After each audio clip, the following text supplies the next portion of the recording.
Welcome to Authentic Space Podcast with Kasha and Co, who live their lives unapologetically.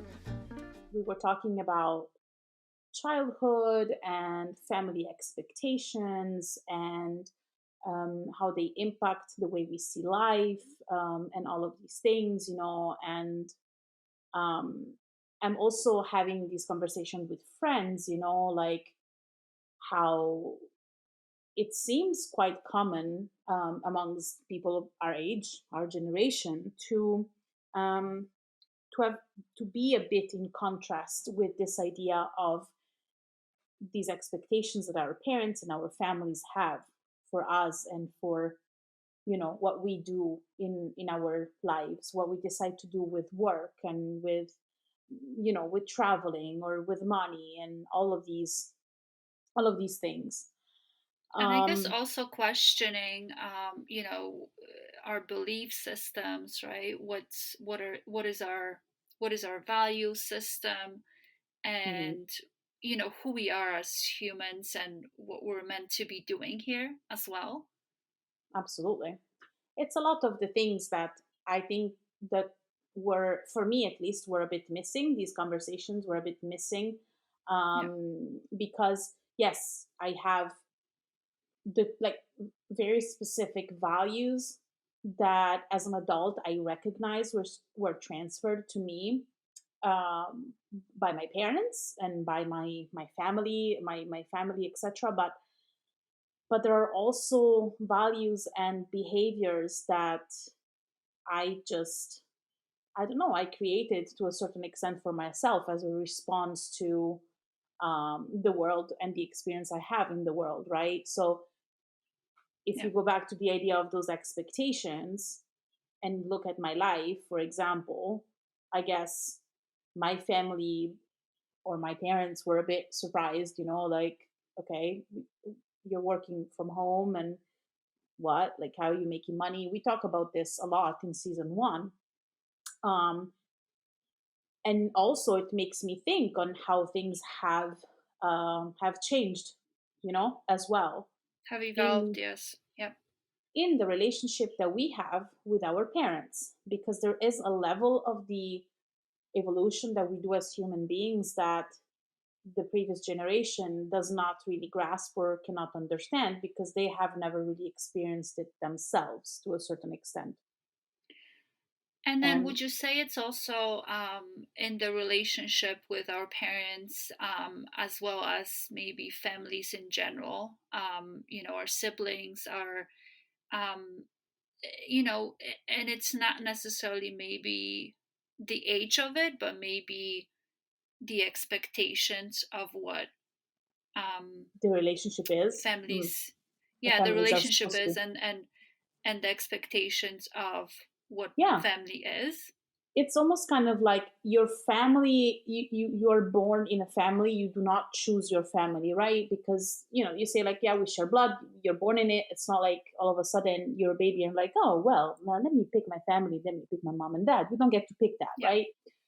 And yeah. then, but I think that there is a moment, and not everyone goes through this, I think, and but everyone can go through it at the different degree, as long, I mean, as far as what I'm seeing actually. And it's just like that expectation that your family has for you and your life, and the expectation of the link and relationship that you have with your mother and your brothers and your sisters, etc.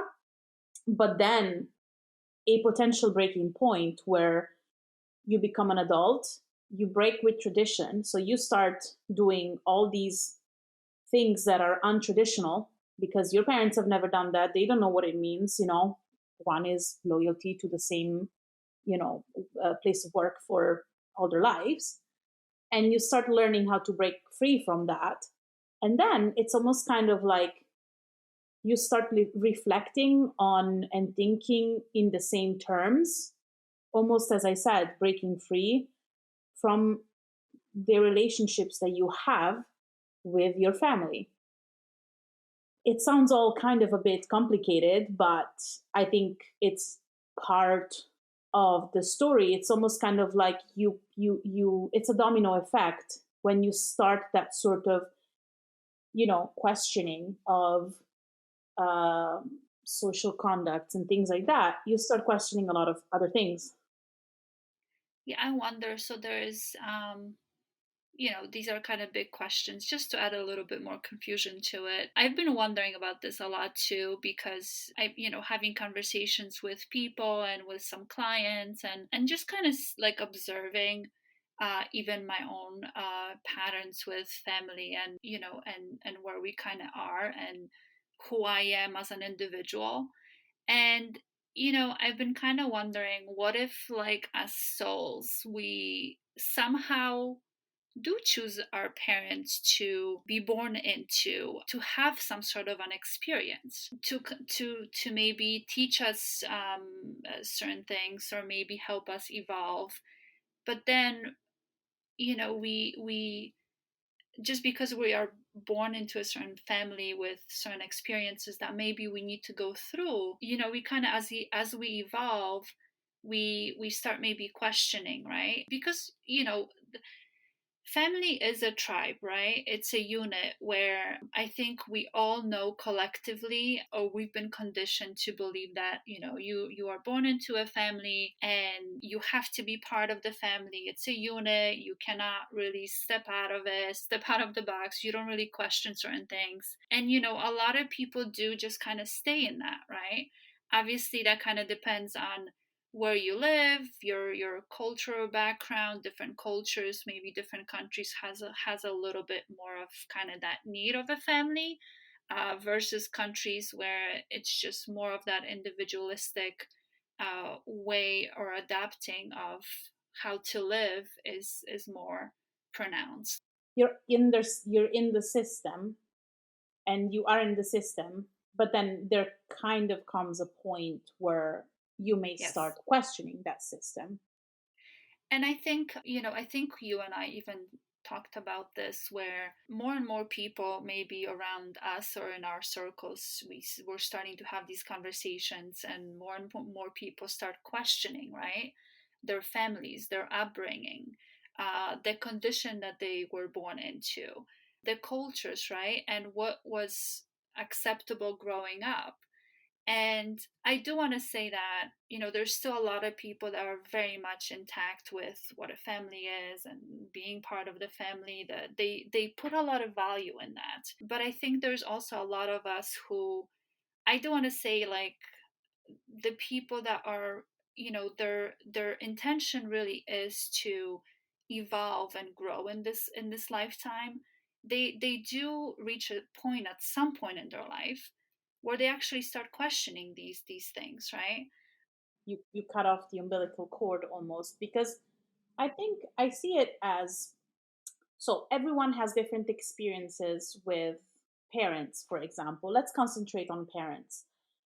Everyone has a different experience. There are different degrees of attachment or detachment, obviously.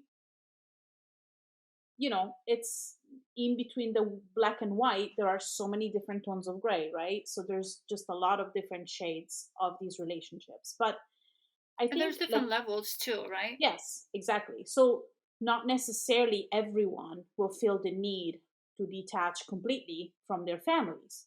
So there are different degrees of how the familial, like, relationships are built, and how they evolve from when And we are how a they kid. can play out. Yes. Exactly. So, and, you know, I think there is a point in our adult life when we realize that, for example, if we go back to the parents, as I was just saying, you realize that your parents are not perfect as you thought they were. You realize that your parents have they come with their own issues, they come with their own fears, they come with their own doubts, etc. And so, as an adult that is evolving into a better human being, hopefully, Yeah, let's that's hope, when you actually ask, when you you start actually asking the start notice. questions. Yeah, you start asking questions, you start noticing certain patterns, right? And Absolutely.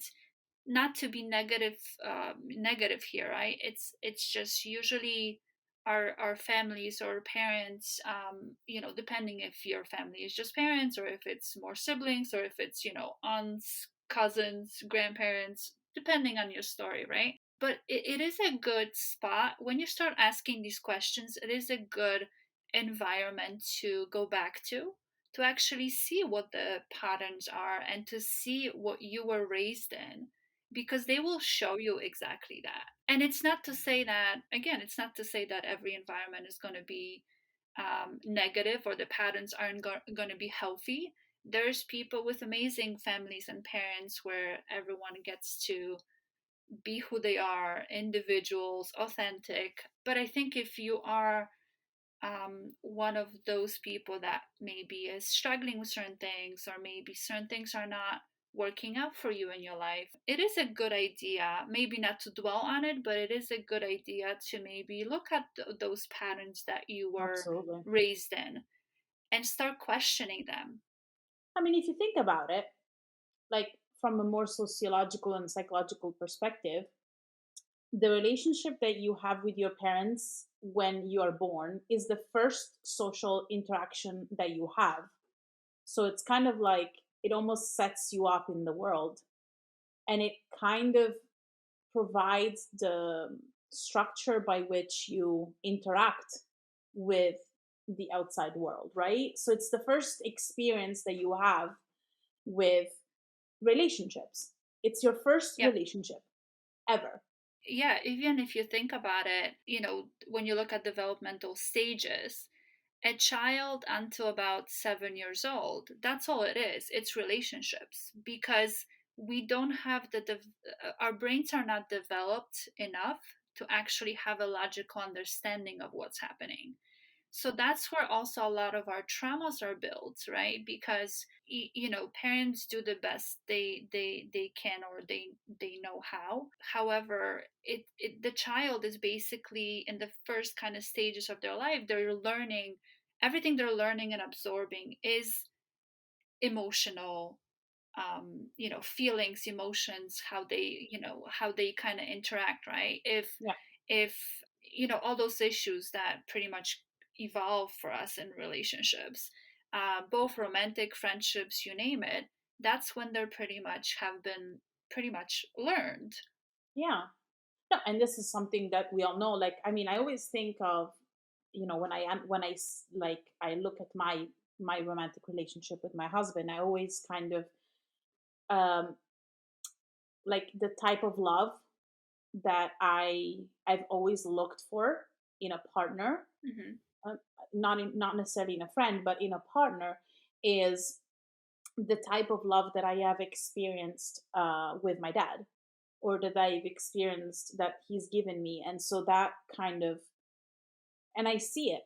Like if I compare the love that is offered to me by my partner, is I see it. It's very similar to the type of love that my father gave me when I was growing up. Which is a perfect example of a pattern that you're continuing on. Luckily for you, it was a healthy pattern. Exactly. Yeah, for me, it was healthy. There are other unhealthy things that came up in the family relationships. And I think it's important to say this, to just go back to what I was just saying about the fact that the relationship that you have with your parents and with your siblings is the first experience you have of relationships that you will have in the future in the world. But then I think Yeah, so they kind of constitute almost like a model, like to a certain extent. And then absolutely. I think that you get to a point where you either continue that model because you fit in it and you're okay with it, and that's totally fine, even if it comes with some issues or some patterns or things like that are not exactly super healthy or something like that. Hey, that works, that's totally okay. But then when we hit that point where you understand that, hey, my parents are human beings as well, there is kind of this humanization process almost that goes on within us. And you start realizing that a lot of maybe things that are not working out for you, as you were saying, come from certain behaviors or that relationship that you had with your parents, with your family, etc. What happens, I think, is you start creating boundaries. You start creating, Mhm. like, you start looking at the relationship and building the relationship in another way. So you either arrive at the point in your life where it's like, okay, I cannot deal with you. I cannot deal with your toxicity. I can't live with this. I cannot have a relationship with you because I can't get along with you. And that can be with a parent as well, obviously. Just because it's blood that we share doesn't mean that we have to like each other. Come on, let's be honest. Or you care about the relationship and you see the shortcomings of your parents, your siblings, your extended family, whatever, and you build a relationship that is respectful of both sides to a certain extent. And that's really, really, really hard to do. It's super healthy, but it's really hard. So now it's kind of a question that kind of comes up in mind, right? Again, depending on your relationship with family, parents, your kind of upbringing, environments, right? And where you are now and who you are, what is your authenticity, right? Your who you are as a human being, and also what what values you have, and kind of questioning that, but also coming up, this the question of, well, this is my relationship with my blood family, right? And then the concept of chosen family, right? So as we are raising and evolving and becoming maybe adults, right? And then we start questioning and looking at these patterns and really questioning what our family means to us, what relationship we want to have with them. And is that interfering with who I am as a person and the direction I want to grow? Again, that the concept of chosen family and the people that we choose to be in our life, the people that we Totally. choose to surround ourselves with, how that kind of comes into play. And I think, it's not to say that, your blood family, if you have maybe not the best patterns, that you were kind of raised with, to I'm not saying to necessarily split up from that Of family, course or not. Of course not. absolutely not, but it's No. just, you do have to kind of answer those questions for yourself, right? What's important for you, and what's healthy for you, and what is supportive for you in terms of your growth and evolution. And sometimes it can look like, maybe, I love my blood family, but maybe that means that it's at a distance, right? Yes. And what is the distance for you? What, like, how much attention, energy, focus do you want to put into, let's say, your blood family versus someone who you're choosing to be around, which I call our your choice family. I actually really like the bridge between the two concepts, because I think what we don't realize is that the people we choose, I think, as our, let's call it, chosen family, or like non-blood family, let's say, are people that we choose um, when I feel we've done a bit of work on ourselves, but we've also done a bit of work on our past, and when we've analyzed the relationship that we had with our parents. And again, I think, like, going back to, I don't think everyone is going to even question those relationships, or those patterns. No, I do feel no, that it takes a certain individual who is on that journey of growth and evolution and trying to, and is interested in seeing what's behind, or what's past just what's in front of me, right, in of this course. tribal unit. So, some people will never start questioning, some people will never start wondering, right? Yeah, But and that's totally okay. That's totally fine. And it's also totally fine to have a deep relationship, but critical relationship with your parents. Like, I have a very deep relationship with my parents. I've had, as I said, my childhood was not, I've had my traumas, and I've, worked on them, etc. Just as every one of us. But overall, I had a happy childhood. But I still criticize my parents when it comes to certain things, and I still try to be there for them when certain things happen and I see a pattern that is can be toxic or unhealthy. And I did put down my boundaries, and I have a great relationship with my parents. especially, with my mom. And I mean, it's just like, and I used to have a very bad relationship with my mom when I was a teenager. And I think that what we're trying to say here is not like, oh, all of a sudden, like, yeah, just drop off your blood family, etc. This is not what we're trying to say. It's just sometimes it's good to question and to look into our past to understand our future. Actually, scratch that. It's always good to look at our past to understand our present and our future. Because as we said, I think that those relationships in our childhood, in our teenage years, etc., are part of what makes us us today. And Yep. I think they help us in choosing that community that you are talking about. So it's kind of like almost you've tested the recipe, and now you are at a point in your life where I've just realized, we were talking about this yesterday. I just realized this. I just realized that in this exact point in my life, all the people that are in my life and that are like relevant, which is literally 99.9% of the people that are in my life, all resonate with me at a deep emotional level.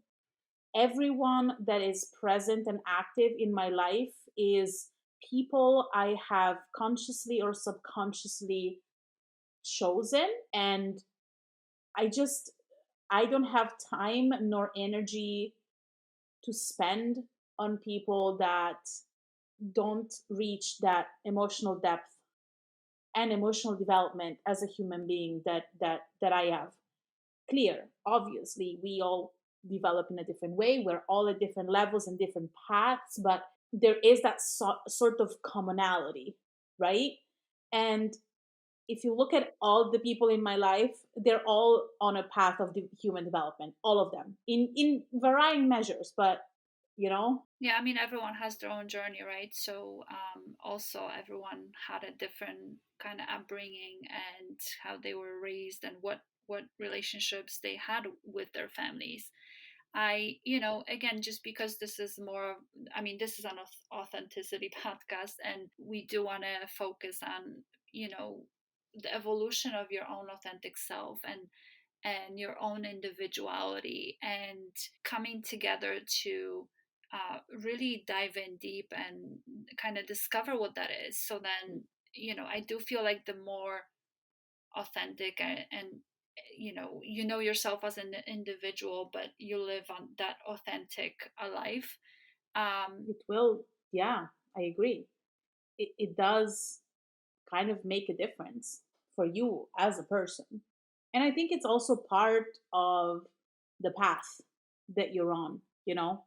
Yeah, I love how even growing up, when you if you think about it, as young, kids, teenagers, young adults, it's so interesting how we, when we look at different groups, or we look for friends, right? We always look for similarities, and we always look for, sometimes it's also like similar traumas that we've been through. Absolutely. Obviously, we are social species, and we do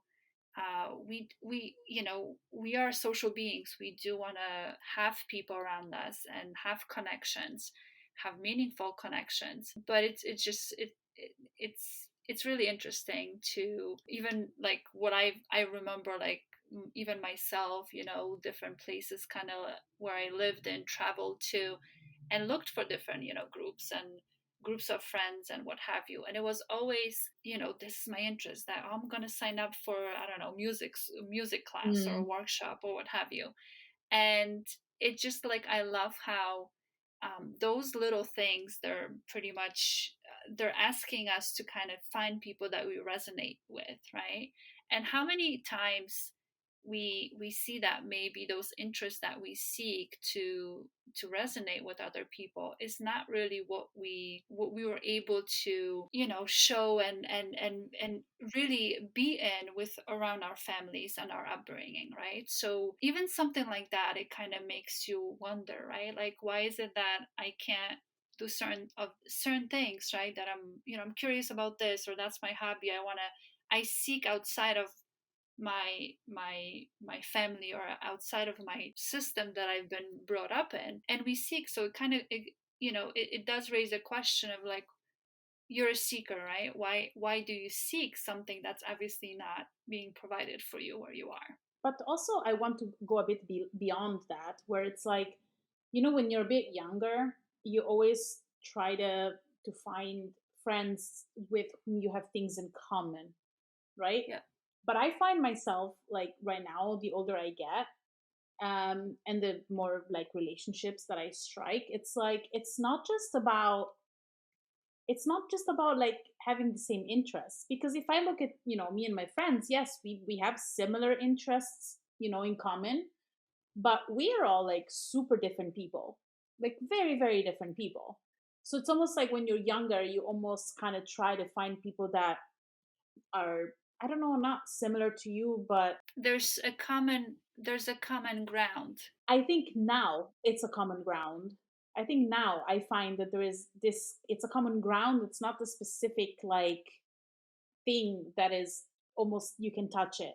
I don't know how to explain Yeah, it. I Like, you know, I guess, like, to me, the way I see it, I feel like kind of when you're younger, and like I said, when I was talking about like the different interests and common interest, to me, that's more of like a common ground where I would seek, like, there's a common ground of we resonate with this, it's a right? starting point. And Yeah.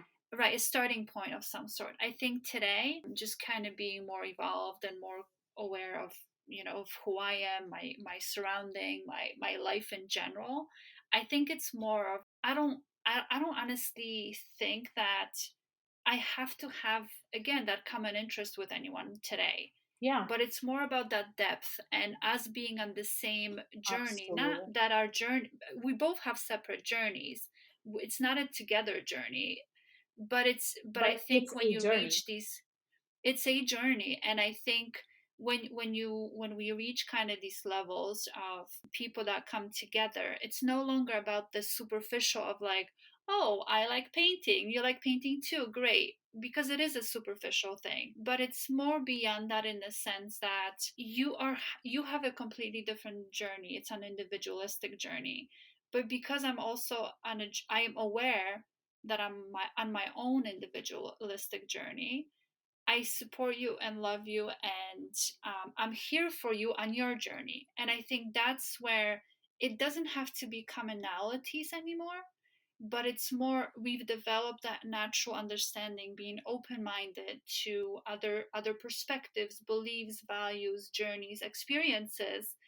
And I think that's where, if we find people that we maybe relate to, but that someone who accepts us for who we are without any judgment, and someone who I don't necessarily always need to, again, have a boundary with, because to me, people that are on my level, I don't necessarily need to put up any boundaries. There's that mutual respect. If you need to put up a boundary and just make people aware. That means someone is stepping on your toes or not respecting Exactly. your boundary. But I think that people, that are kind of more on where I am in terms of evolution, they naturally understand everyone has a boundary, and they naturally understand everyone has their own space that they need to be in.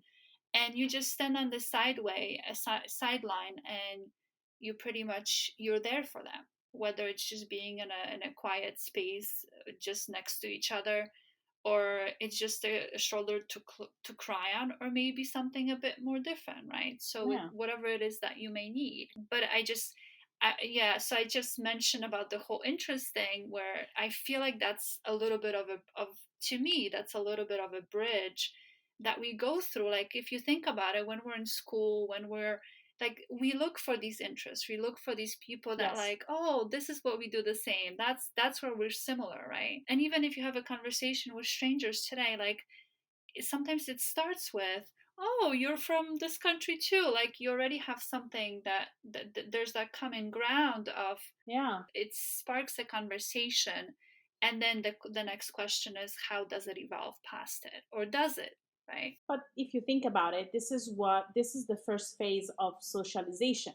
When we socialize with human beings, when we are children, etc., it all starts from having something in common. So there's always, I think that's what we have with our families as well, because when we are born in a family, we're brought up within a tradition, within a set of approaches towards life, behaviors, etc. And it's just, we're part of a family because we look like each other to a certain extent.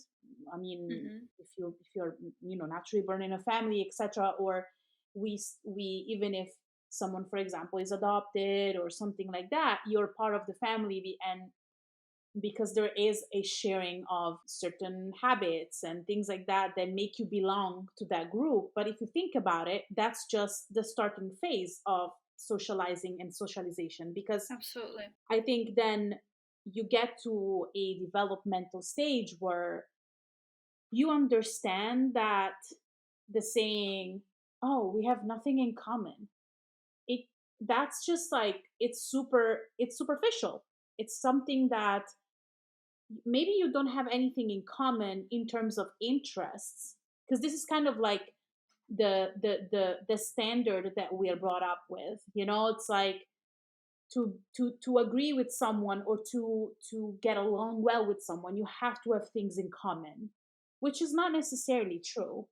So It's if not. we are looking at if we're looking at it in terms of things and interests, as you say, but then we move from this phase to understanding that someone that has different interests doesn't necessarily mean there's someone that we don't want to have in our lives because we don't share those interests. Actually, for me, at least, as a person, because I look around, yes, a lot of the people that are in my circle are a lot of creative people, but creative in different way, not just in the sense of, oh, they can draw well or whatever, because creativity does not just end to like being able to draw or design or something like that. So but if I look at it, the most beautiful conversations and the most interesting conversations that I have are with people that have interests that are completely opposite to mine, because that's where you learn. That's how you get outside of your comfort zone. And also, let me add, is how you learn more about yourself and what you like and what you're interested to as well. So, I mean, it's as we said, the development, right? Like Yeah. the sharing interests is just the beginning. Even if you look at your circle of friends and people that you surround yourself with, it's kind of the same thing, right? They're all creatives, and they're on in a different way, but what brought you guys together might have been something else, right? So together now you're evolving into based on your own individualistic journey, you evolve past whatever the point was where you met, and you decided that there's some sort of a connection here that might Absolutely. evolve into something beautiful, right? And that's that, you said it, connection. I think it goes Yeah. from a more superficial thing. It's a good starter. As you said, even now, when you talk to someone, there is always, at the beginning, when you don't know someone, for you to be attracted to someone else, unless it's like a physical attraction where, okay, that has nothing to do with it. But when there is kind of like a mind attraction, is like, we are starting from a common point. Let's see how this evolves. Yeah. It can evolve into the sense of being completely superficial and just like staying there, or we can jump up and level up and create that beautiful connection. Yeah, or it might not evolve to anything, right? And it's just an experience that you had with another being, again, as we always say, for a reason, a season, or a Yes, lifetime, right? that still teaches you something. Yeah, absolutely. But I think, like, just to, again, going back to, thinking about what connections we want to have, and what connections we currently have in our lives, and who we are as, individually, and what kind of connections we want to have with those people. And Mm. I guess, how do we feel about it, right? Like, are you happy with the people that are in your life? Are there family? Are there your chosen family? And just kind of deciding, right? How do you feel in those relationships and with those connections? Are you actually evolving and growing? and not just in the conditioning mindset of because someone gave birth to me or because I was brought up with, I don't know, my best friend who I met when I was 3. That doesn't mean that that has to be permanent, right? If it's not supporting you on your journey and in your own evolution, then it's good to start questioning these things. And it's not to say that you want to completely, again, split away from certain people, but really just deciding to what level do you want to give them your attention and your energy, um, and what really works for you individually. Stay tuned for more and join our community at AuthenticSpacePodcast.com and on Instagram at AuthenticSpacePodcast.